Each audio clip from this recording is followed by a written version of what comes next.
I just want literally to recommend every content lead, head of content or whatever, to not push their team to create more content, to never put kind of these KPIs or OKRs, but always push your team to create a better content.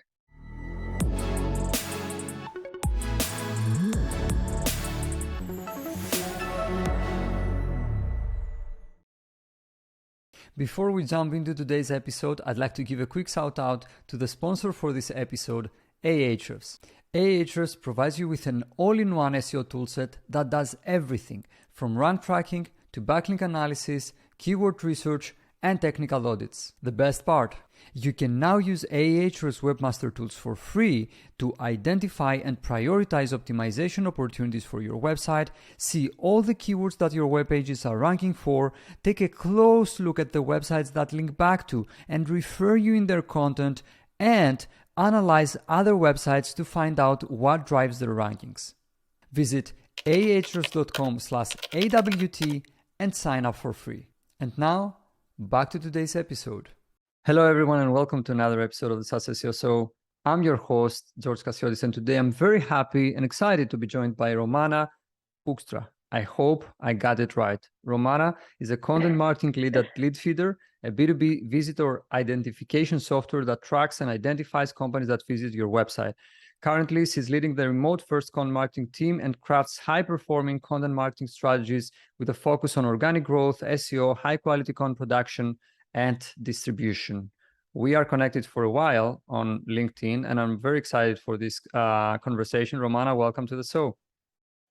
Yeah, thanks, George. It was really a great intro. I already don't know what to tell about me, but I'm happy to be here. I had a chance to actually watch your podcast and listen to your basically watch your webinars and listen to podcasts while doing running or just walking. So it's really nice to be a guest this time. I've heard about it before, that people are watching or consuming the content, let's say in general, while running or exercising. I don't know. I'm happy that we have a positive contribution, like in people's, not just business aspect of things, but personal as well. So I'm really happy about that.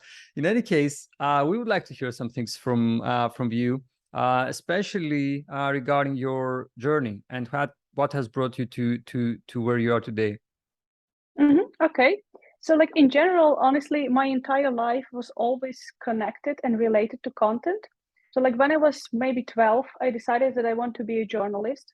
And I was carrying this like idea all my time through like middle school, through high school. And actually, I studied journalism and I got a bachelor degree also in journalism. And actually my first job was also in journalism. So I was working my like first 2 years, I was working in local government and I was working in the press service of the mayor. So actually it was really cool experience of writing a lot of articles, press releases, different like kind of press messages, and just literally everything you could do. And I loved it. But that's something that taught me how actually to talk with people, because you can imagine if you work in local government, you need to talk with many like politicians and people that actually don't want to talk with 18-year-old students that like, hey, can I get an interview with you? But so like at some point I really love the job, but you're always looking for something, first of all, like well paid. That local government is definitely not a place for it, unfortunately. And secondly, I always I was quite young. I just did it like during university and I wanted to have remote job or at least flexible so I could travel. And this is like how I end up in marketing. So like I started working as digital marketing specialist in IT company. So actually all my experience was always in tech and B2B companies. However, like when I joined as a digital marketing specialist, I had no idea about marketing. Honestly, like when I hear some CMO, CEO, CFO, and all these like titles of C-level, I was like, oh my God, what is this? Or like CEO, PPC. Yeah. So like, honestly, like my first probably 1 year, it was really like educational, but like self-education. I was literally reading about everything, like how to do, I don't know, ads on LinkedIn, how to do something else.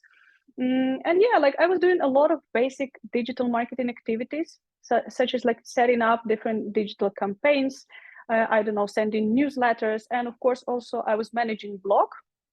And that's when I realized that marketing actually doesn't need to be only about performance numbers, ads. It doesn't need to be paid activities. And this is like how I actually dived in more into organic growth and organic like marketing. And I really I started liking writing blog articles, managing blogs, basically managing all the content. And this was, of course, based also on my journalistic background. And at some point, I just basically switched more into PR and PR direction. That's also where I learned about like SEO. So I was more like SEO outreacher and PR manager. So I was more like trying to land some links for websites. I was trying to be mentioned in different articles. And yeah, like at some point, combining like digital marketing experience, PR experience, journalism experience, I actually end up in content marketing. I think it's like, slowly took me to my place. And yeah, right now I am managing, like, as you already mentioned, I'm managing the content marketing team at LeadFeeder.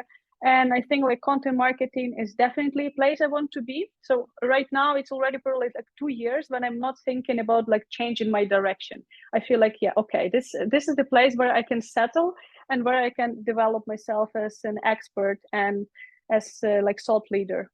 It also seems to be at the end, content marketing seems to be at the intersection of all your skills and the different things that you have done in the past and so on. Quick question about people who haven't heard of LeadFeeder before or haven't, visited the website and even used the tool. What is LeadFeeder and who is the typical customer? Mm-hmm. So LeadFeeder is a B2B SaaS product that actually helps sales and marketing teams to identify companies that are visiting their website. So for example, if you're using Google Analytics, you can see that you got 500 views from UK. But if you will use LeadFeeder, you can see that you got 500 views from UK from these 10 companies and names of companies. So actually, LeadFeeder helps basically marketing and sales teams with their lead generation process, because basically you can find potential prospects based on identifying companies that visit your website. And also LeadFeeder helps marketing and sales teams with sales outreach, because let's imagine that you've seen that the company, let's say like even Ahrefs, visited your website for 20 times, right? And they checked your pricing page and they checked your content marketing services. You understand that maybe they are interested actually in something. As a result, your sales team can actually personalize outreach and write to their sales team like, hey, maybe you need some, I don't know, help on your content, like in your content industry or whatever. So it's actually something that is like helpful basically for marketing and salespeople, but in B2B area. So we show company names. We don't show like that person, George, visited your website, but we show what companies. Okay. And I guess depending on the size of the company and some like manual research, you can kind of understand who this person may be. I mean, if it's not like, I don't know, Mercedes with 100,000 employees, you could, and it's a smaller company, let's say, even though like all of us would like to have Mercedes as a client, you can go on and check their like LinkedIn and say that, okay, it seems that there is a chance that this person was the person who visited our website. So I don't know, let's connect on LinkedIn, or let's find another way, as you mentioned previously, to connect with them. That's great. Mm-hmm. That's really, really helpful, I guess, on a B2B environment.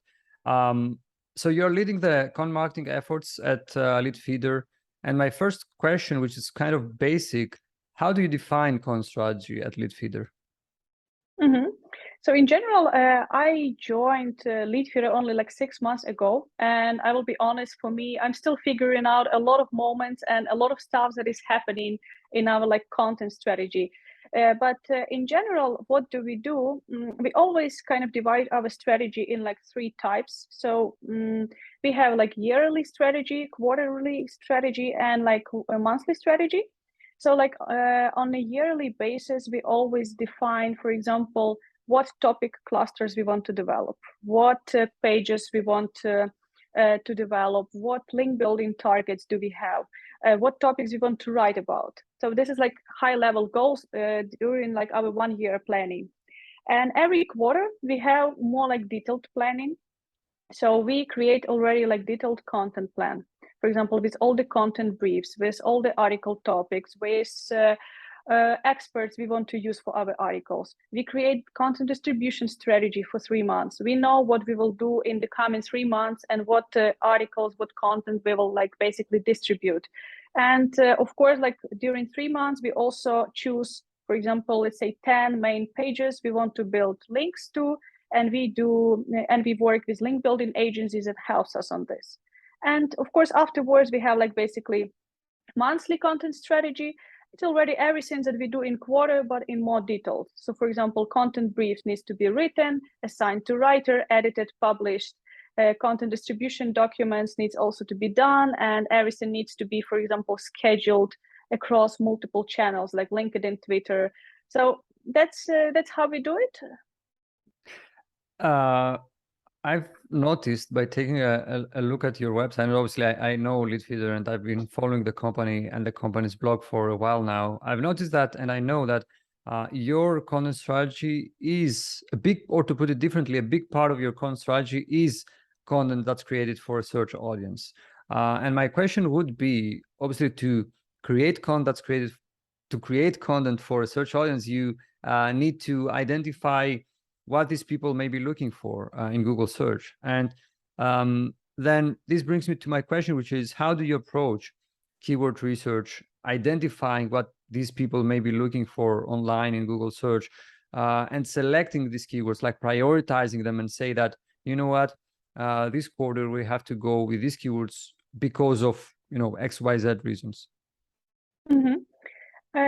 So in general, our content strategy is a lot like SEO led. However, right now we are trying to change our balance on like 50% of content should be people first and 50% of content should be SEO, like for search. But what we do, so as I mentioned before, on like our yearly strategy, we always know what topic clusters we want to develop. And let's imagine that we decided that, for example, now is Q4, and let's say we imagine that in 2023, we want to push a lot everything about demand generation, right? Or like inbound marketing. So if we decide these keywords, and like actually these main topics, I perform the detailed keyword research. I use quite like old school tools as, first of all, Google Search Console, just to see how people find us. And just to see like maybe there are already some keywords that contain demand generation. However, we are not indexing as good as we could. Maybe we have position 120, but if you write the article, what is demand generation, we could actually start indexing our website based on this keyword. So I actually perform general keywords research like through Google Search Console, first of all. And secondly, I'm using like Ahrefs and SEMrush for more detailed keywords research. Right now, like first, I actually had more experience with Ahrefs, but when I started working at LeadFeeder, I don't know, we like casually switched to SEMrush. So I basically check we have demand generation, and I just do a really detailed research on seeing what are related terms to this term. What is the phrase match, or what is exact match, or what is something we could basically change. So how to do demand generation, what is generating demand means, or whatever. So like when we actually collect all these keywords, it can be sometimes it can be 100, sometimes it can be 1,000 or like 10,000. It depends on the topic. But based on this, we already seen of what is the volume, what is the keywords difficulty. We actually build our content around these keywords. So if you, for example, see that demand generation campaign templates has a great volume, however, keywords difficulty is like only 5 out of 100, of course, we will go first for this because we have a great chance of great ranking there. So this is like how I think like shortly, this is how we build and how we do keyword research for our content strategy. Is keyword difficulty or, I don't know, search volume like the only metrics you take into account? Like from a prioritization perspective, or you take a look at other things, for example, how difficult it would be for us to create this piece of content? Because I mean, what is demand generation page is pretty straightforward and, let's say, easier for the team to create compared to creating something else like a really in-depth guide. So do you take any other, I guess my question would be, do you take any other factors into account when like prioritizing keyword I opportunities? think I always check what other competitors do, because of course other competitors also do something in demand generation if we do it. So I actually check what they have already and how good they are, how many links they have, what is their positions. And also like based on this, we can already like also prioritize a bit, because for example, I can just tell you, we have a great article about the website analytics tools. And it's an article that goes from 5th place to the 1st place in Google and always is changing. But at the same time, there is almost the same article from Hotjar, Okay. also about website analytics tools. However, it's more like they're a niche, you know, they are really just website analytics stuff. So for them, it's kind of easier to rank. But we always have with them like this. Sometimes we are on the 1st position, then we are on the 2nd because Hotjar went up. So like this is the example where we actually are on the quite great, let's say, positions. However, we have a competitor that is better than us maybe in this, because they are specifically only website analytics related. So I think it's also really important what players are on the market while doing keywords research. Because if we are, let's say, B2B tool, we don't need to go into B2C market or whatever, because I know companies that want to be everywhere, but it's not right. I think you need to find your niche and just develop yourself within that keywords and within that space. I like that, and that's an interesting example. We will try to include that in the show notes. I would like to ask. I would like to know about your typical process when it comes to content creation. And you mentioned previously content briefing. Like, do you start by creating a content brief and then move on to the creation and editing of the piece? How does that process look like? Mm-hmm. So yeah, we always start with a basic general content plan when we just write the topics, and maybe we just, if it's like for SEO, we check what keywords are there, just to basically understand if we can rank there and we need to go for it. So when we have a topic, we start with the content brief and we write it really detailed with all the H1, H2, entire structure of the page, what H3 should be mentioned. So what should be like meta title and meta description with what keywords. So we start with really detailed content brief. And content briefs are also a bit different sometimes, because it depends, are we doing a people first piece of content or are we doing really like SEO focused piece of content? So if we do SEO focused piece of content, we really work a lot with like SEMrush, for example. We really do it like kind of keywords oriented. However, if it's people first content, it's a bit more fun, like personally for me, because then it's like my, again, journalism inside me is saying hello. Like you go to person from your company and you just say like, look, I want to write article about, I don't know, the best sales prospecting techniques. Can I have an interview with you? So you can jump on a call with this person for 15 minutes, just make notes. And then based on this kind of short interview, you can just write a brief. So that's how we do it. And afterwards, when we actually have a brief, sometimes also if it's like SEO content, we run it through ClearScope. I don't know if you had a chance to work with this tool for like SEO optimization that helps you to optimize content. But it's actually like sometimes we run our briefs through ClearScope just to see their suggestions, because they give really great suggestions based on competitors. They show you how many words your article should have, what title should be there, and sometimes it also helps you with outline. You know what more you could include into the article. So like, and afterwards, like, okay, we have a content brief, we assign it to the writer, we work with freelancers, and then we just wait. And when we get actually the article back, I have a content manager in my team that is responsible for basically our content, like our blog. and she edits the article, already does some like internal linking, for example, if she sees like some potential for linking our like existing articles and existing pages. And yeah, afterwards now we're trying to implement also like design process. We finally have a designer on our team, and it's the best what could happen to any content teams that just work with Canva and templates. But like when article is ready, it would go through design process, and then we just schedule it to go live due to our like deadlines. We schedule it in our Contentful, our CMS. Yeah, okay, that makes sense. Thanks for explaining. I suppose that, you know, one of the target audiences, let's say, of LeadFeeder is salespeople, okay? And you kind of touched on that with a use case that you shared with us earlier. Now, the problem with sales is that unless someone is a newbie, they can sense if the person who wrote the post knows their stuff or not. My question would be, how do you ensure that your content demonstrates expertise and trustworthiness? Because from my experience with salespeople, like they can really sense when something is written by a person who hasn't really done any sales in their lives. Yeah, so we try not to take risks. And, you know, when we write in some kind of content briefs for sales related topics, or it doesn't even need to be article, even if you write some LinkedIn posts from our page, we try to do it with our internal experts. We have really big and really powerful sales team that has a lot of insights and has a lot of knowledge. And at some point, like when I joined, I've seen that we are not using a lot of like potential of our internal experts.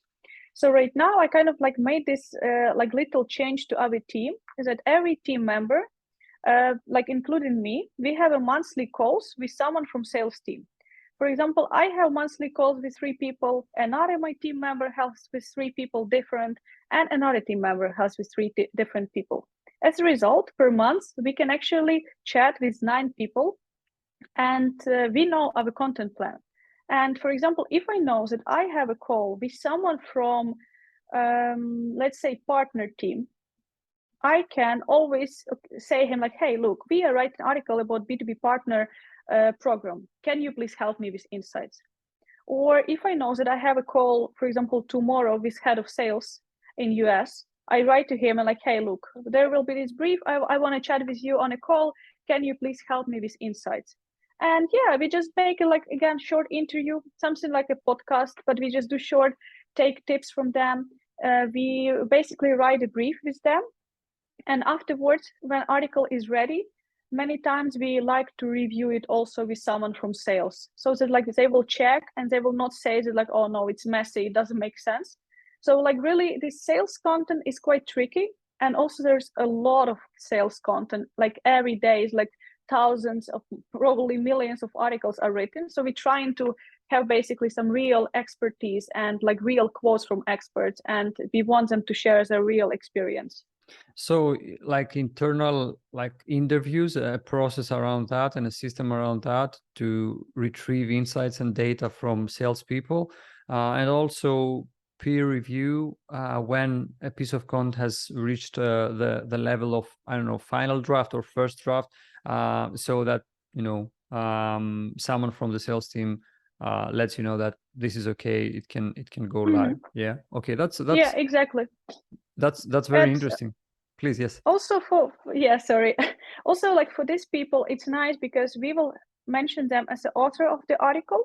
As a result, they already have some nice, like, so they contribute for us to write a brief, they spend their time, but actually in return, we give them an article that is written from their name. So they can share it also on their LinkedIn, they can share with their prospects. So we kind of like doing this, like, it's mutually beneficial cooperation of like marketing team and salespeople. The way it should be. That's a very good example. Yeah. Now, in one of your latest LinkedIn posts, you talked about HARO, help a reporter out, if I'm not, you know, and how you got featured in an article by using the service. Can you please share a few insights and learnings from using HARO for link building and digital PR purposes? Definitely. Like first of all, what I can say about HARO is that HARO is a game. Like don't expect anything. It's like really, really random game. Sometimes you can send 10 pitches and you can get 10 links. And sometimes you can send 40 pitches and get 2 links.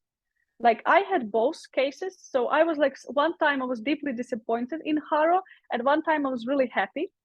But I think like I have already some key takeaways because I worked with HARO, I think 3 years with different companies and different brands. And I can say that like the most important in HARO is urgency, basically how fast you will respond. Even if you get a pitch, like you get a query from journalist that is asking for your advice, but deadline is, I don't know, in 1 week, like don't look at it. Like if you see the pitch, you know that you want to answer, you need to go right away. If you answer within like first half an hour, you may give this kind of reporter or like a content manager great ideas with their article. So they can take your advice, maybe 2 more, and that's it. And all other pitches, they will even not check because they don't have time. You don't have time for it. And second is really only respond to queries from HARO that are relevant to your industry. If someone, like for example, if I am B2B marketer, right? And I work in B2B marketing and sales company, product. And if I see that someone is looking for expert in cryptocurrency, but they want also about digital marketing, like I don't need to go there because they will check my LinkedIn profile. They will see that I have nothing to do with cryptocurrency. As a result, I spent my time, I did research, I wrote pitch, but it will not be published because I'm just not a relevant source of information for them. And yeah, so, and last one is really to be consistent, write a lot. If you start doing HARO, it needs to be every day. You need to really book in your calendar at least 1 hour on writing pitches. And yeah, just believe that this game will actually work out for you in a great way. I like all 3 points, but I like the first one that you made. I didn't know that you have to act fast and just write the pitch and send it, because this can have a positive impact and like kind of influence the end result of whether you will get like featured somewhere or not. That's a very good one. And I mean, I don't have experience with HARO, so I don't know as many things, but I like this point. On the same topic of like content promotion, I would say, or like how would you call it, like digital PR or yeah, probably digital PR, content distribution, repurposing, and all these fancy terms that are now. Yeah. On the same topic, I would like to ask if there is anything else that you do to promote content and also and distribute content at LeadFeeder, and also how what you will do changes based on the type of content. Like, is it people first content? How are we going to promote it? Or is it like content for a search audience? How are we going to promote that? Mm-hmm.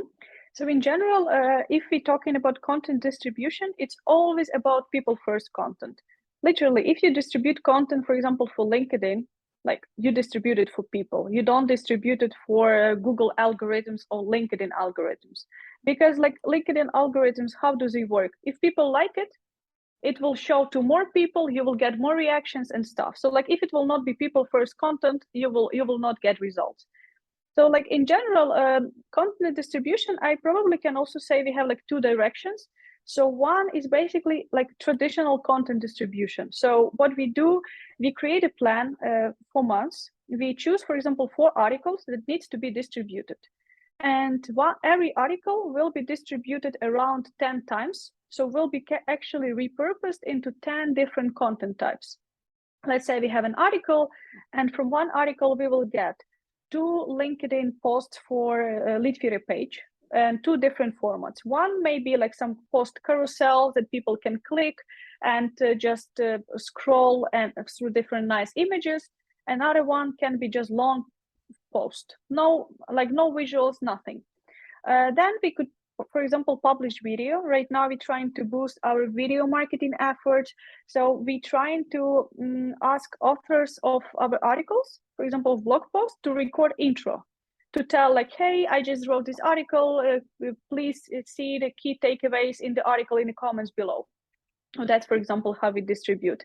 And we also have like other channels like Twitter, Quora, we answering some questions.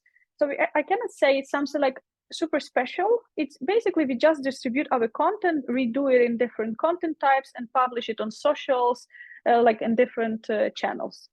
And the second direction is co-marketing campaigns with different companies that have basically the same or similar target audience as LeadFeeder. So I'm like managing that direction, and most of like co-marketing activities I do by myself or I do together with our partner team. So in general, let's say like LeadFeeder, right? You know, target audience, sales and marketing people. It's not hard to find companies that are having the same target audience. So then I reach out to their like head of marketing or like head of content, it depends. And I just say like, look, do you want to do some exchange? Do you want to do social media exchange? Do you want to do guest post exchange? And many times they agree, because also like LeadFeeder is quite established brand. Everyone knows it, so they want to do it. And so then we kind of trying to distribute our actually content not across our social media channels, but we're trying to distribute it across other people social media channels or across their blogs. So we're trying to rewrite article, redo it, I don't know, make a webinar with someone. So we kind of exchanging our audiences. We know that our audience will be interested in solution of this company in co-marketing campaign, and like vice versa. So that's basically how we do our content promotion. That makes perfect sense. And I think that, as you mentioned, like LeadFeeder is such an established brand right now in its space that I don't think that anyone would say, no, we are not interested in doing a webinar with LeadFeeder or some other, I don't know, like co-marketing activity.